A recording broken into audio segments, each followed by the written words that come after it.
16 বলে কথা।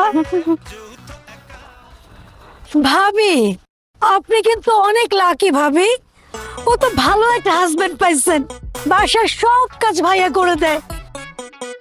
তো ভাইয়া আপনি বলে রান্না বান্না করেও ভাবিকে খাওয়ান, আমাকে কবে রান্না বান্না করে খাওয়াবেন বলেন তো? রান্না করে আর খাওয়াতে হবে না, আমার উপর দিয়ে যা যাচ্ছে যে কোনো সময় মারা যাব, আমার 40টা খেয়ে যায়। এই কথা কম কাজ বেশি, কাজ করো। ভাবি এরপরেও রান্না করলে আমি আপনাকে খবর দিব না। ঠিক আছে ভাবি। ও মাই গড, হোয়াট ইজ দিস? এই এটা তুমি কি করছো? ওয়াল্লাহ এটা আমি কি করছি? ওয়াও কি সুন্দর ডিজাইন, টপসের মাঝখানে কত সুন্দর ছিদ্র। নাইস। একদম ফালতু কথা বলবা না, এটা কোনো ডিজাইন না। তুমি আমার টপসটা ছিঁড়ে ফেলছো। কি বলো না বলো তুমি? আমি তোমার জামা কাপড় ধুইতেছি, আমি কেন তোমার টপস ছিঁড়বো?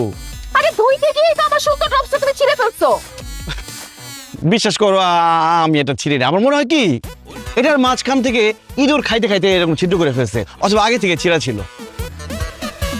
দেখো শাহিন, আমাদের বাসায় ইঁদুর তো দূরের কথা, একটা পিঁপড়াও নাই, ইঁদুর টপস খাবে কিভাবে? তাছাড়া কয়দিন আগে আমি এই টপসটা পরছিলাম, আমি খুব ভালো মতো জানি এই টপসটা ছিঁড়া ছিল না। তুমি ইচ্ছা করে আমার টপসটা ছিঁড়ে ফেলছো।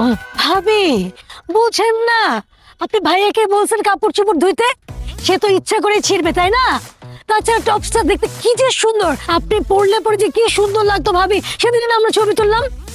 ও ভাবিকে যাতে সুন্দর না লাগে তাই ইচ্ছা করে ছিঁড়ছেন তাই না শাহিন ভাই? এই চুপ করেন আপনি, আপনি সব নষ্টের গোড়া। আপনি আমার বউকে উল্টাপাল্টা বুদ্ধি দিয়ে আমাদের সংসারে অশান্তি করতেছেন। আপনি যদি মেয়ে মানুষ না হইতেন না, এই টপসের মতো ও মাই গড, তার মানে তুমি স্বীকার করছো যে তুমি আমার টপস ছিঁড়ছো, এখন আমার চোখের সামনে আমার টপস ছিঁড়ে ফেলছো। এই বাসার সবকিছু যৌথ হইতেছে না, ছিঁড়া ছিঁড়েও যৌথ হবে। তুমি আমার টপস ছিঁড়ছো, আমি তোমার টি শার্ট ছিঁড়বো। ভাবি হেল্প করো। দুজনের হবে যৌথ একা